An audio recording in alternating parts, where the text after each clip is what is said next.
கன்னியாகுமரி மாவட்டம் மணக்குடியில் மீனவர்கள் மீன்பிடிக்க செல்ல வசதியாக தூண்டில் வளைவுகள் அமைக்கப்பட்டுள்ளன. ஆனால் இந்த தூண்டில் வளைவுகள் கடல் சீற்றம் காரணமாக சேதமடைந்து மீனவர்கள் கடலுக்கு மீன்பிடிக்க செல்ல முடியாத நிலை ஏற்பட்டுள்ளது. இதனால் அடிக்கடி விபத்துகள் ஏற்படுகின்றது. இதனை கருத்தில் கொண்டு தூண்டில் வளைவுகளை சீரமைக்க நடவடிக்கை எடுக்க வேண்டும் என்று மீனவர்கள் வலியுறுத்தியுள்ளனர். கன்னியாகுமரி மாவட்டத்தில் உள்ள பேச்சுப்பாறை அணைக்கு இன்று 773 கன அடி, பெருஞ்சாணி அணைக்கு 289 கன அடி, சிற்றாறு ஒரு அணைக்கு 140 கன அடி தண்ணீர் வந்து கொண்டிருக்கிறது. பேச்சுப்பாறை அணைக்கு நேற்று 691 கன அடி தண்ணீர் வந்த நிலையில் இன்று வரும் தண்ணீரின் அளவு அதிகரித்துள்ளது. பெருஞ்சாணி அணையில் நேற்று 381 கன அடி தண்ணீர் வந்து கொண்டிருந்த நிலையில் இன்று 289 கன அடியாக குறைந்துள்ளது. தமிழ்நாட்டில் கடல் பகுதி வழியாக தீவிரவாதிகள் ஊடுருவலை தடுக்கும் விதமாக சாகர் கவாச் பாதுகாப்பு ஒத்திகை இன்றும் நாளையும் தமிழகம் முழுவதும் உள்ள கடற்கரை பகுதிகளில் நடைபெறுகின்றது. அந்த வகையில் முதல் நாளான இன்று கன்னியாகுமரி, சின்னமுட்டம், கோவளம் உள்ளிட்ட 48 மீனவ கிராம கடலோர பகுதிகளில் கடலோர பாதுகாப்பு குழும போலீசார் படகில் சென்று ஒத்திகையில் ஈடுபட்டு வருகின்றனர். ஆந்திராவில் ஏற்பட்டுள்ள வரலாறு காணாத வெள்ளத்தில் கைக்குழந்தையை பெற்றோர் மீட்டு செல்லும் வீடியோ காட்சி காண்போரை கலங்க வைத்துள்ளது. வைரலாகி வரும் அந்த வீடியோவில் கழுத்தளவு தண்ணீரில் பச்சிளம் குழந்தையை பிளாஸ்டிக் பட்டியில் வைத்து இருவர் தூக்கி செல்கின்றனர். பாகுபலி படக்காட்சியை நினைவுபடுத்தும் வகையில் அமைந்துள்ள இச்சம்பவம் அங்கு ஏற்பட்டுள்ள வெள்ள பாதிப்பின் தீவிரத்தையும் உணர்த்துகிறது. விஜய் கட்சியை கண்டு திமுக பயப்படுவது ஏன் என்று அதிமுக கேள்வி எழுப்பியுள்ளது.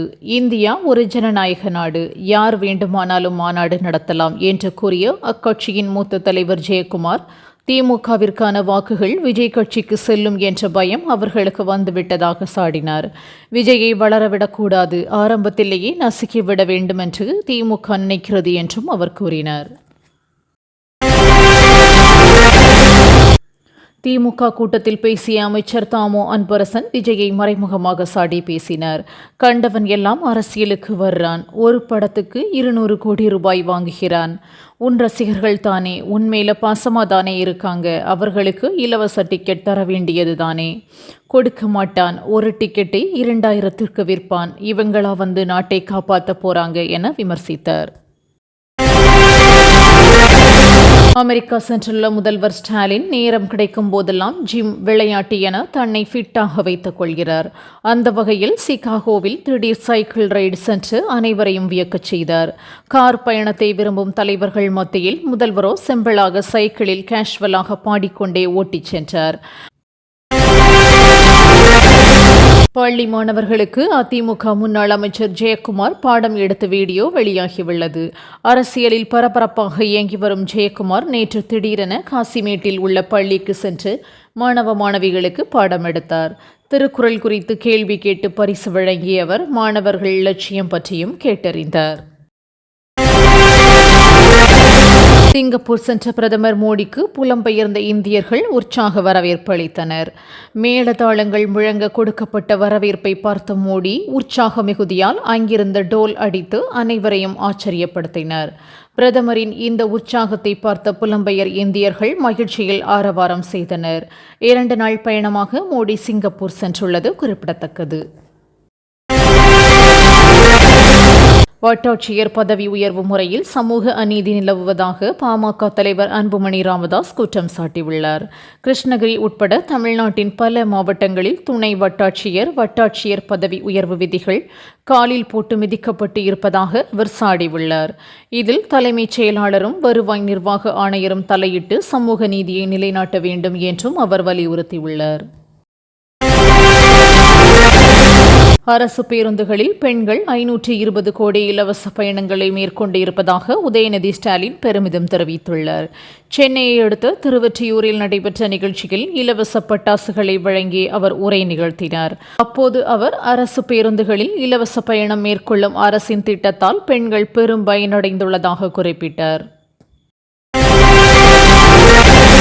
தமிழை தன்னால் வாசிக்க முடியும், ஆனால் பேசுவதுதான் மிகவும் சிரமமாக உள்ளதாக ஆளுநர் RN ரவி தெரிவித்துள்ளார். கண்டிப்பாக ஒரு நாள் நீண்ட நேரம் அசையான தமிழில் பேசுவேன் என்ற நம்பிக்கை இருப்பதாக அவர் கூறியுள்ளார். மேலும் இந்த தேசத்தை சிலர் இனம், மதம், மொழியின் பெயரால் துண்டாட நினைப்பதாகவும் இத்தகைய பிரிவினைவாத போக்கிற்கு மாணவர்கள் பலியாகிவிடக்கூடாது என்றும் அறிவுறுத்தியுள்ளார். காவல்துறை பெண் உயர் அதிகாரி தாக்கப்படும் அளவிற்கு சட்டம் ஒழுங்கு சீர்கெட அரசு விற்கும் மதுவே முதன்மை காரணம் என சீமான் குற்றம் சாட்டியுள்ளார். போராட்டத்தில் ஈடுபட்ட சிலர் மது போதையில் இருந்ததே இக்கொடூர தாக்குதலுக்கு முக்கிய காரணம் எனவும், திமுகவின் 3 ஆண்டு கால ஆட்சியில் பெண் காவல் அதிகாரியே தாக்கப்படும் அளவிற்கு சட்டம் ஒழுங்கு சீர்கெட்டு போயுள்ளதாகவும் அவர் விமர்சித்துள்ளார். பிரதமர் மோடி 2 நாள் அரசுமுறை பயணமாக சிங்கப்பூர் சென்றடைந்தார். அங்கு அந்நாட்டு பிரதமர் லாரன்ஸ் வோங் மற்றும் அதிபர் தர்மன் சண்முகரத்தினத்தினை சந்தித்து பேசுகிறார். முதலீடுகளை ஈர்க்கும் வகையில் தொழில் அதிபர்களையும் அவர் சந்தித்து உரையாட இருக்கின்றார். மேலும் இந்த சந்திப்பின் மூலம் இந்தியா மற்றும் சிங்கப்பூர் இடையேயான நட்புறவு மேம்படும் என தனது எக்ஸ் பக்கத்தில் பிரதமர் மோடி நம்பிக்கை தெரிவித்துள்ளார். தர்மபுரியில் சப் இன்ஸ்பெக்டராக உள்ள காவேரி அங்குள்ள ஒரு ஹோட்டலில் சாப்பிடுவது வழக்கம். ஆனால் அதற்கு பணம் தராமல் இருந்து வந்துள்ளார். இந்நிலையில் நேற்று காலை வழக்கமாக சாப்பிட்டு முடித்து சென்ற அவரிடம் ஓட்டல் உரிமையாளர் பாக்கி பணத்தை தருமாறு கேட்டுள்ளார். இதனால் ஆத்திரமடைந்த SI காவேரி தனது ஷூவை எடுத்து உரிமையாளரை அடிக்க பாய்ந்த வீடியோ வைரலாகியுள்ளது. தன் மீது வன்கொடுமை சட்டம் பதிவு செய்யப்பட்டது குறித்து சீமான் கருத்து தெரிவித்துள்ளார். நிருபர்களிடம் பேசிய அவர், என் மீது எதற்காக வன்கொடுமை சட்டம் போடப்பட்டுள்ளது? கருணாநிதி என்ன தலித்தா? சண்டாளன்னு சாதி சான்று எங்காவது இருக்கா? உங்களால் என்ன சமாளிக்க முடியல? எதுலையாவது போடணும்னு போட்டுட்டீங்க என்றார். வழக்கை எப்படி பார்க்குறீங்க என நிருபர்கள் கேட்டதற்கு ஜாலியா இருக்கு என்று சீமான் பதிலளித்தார்.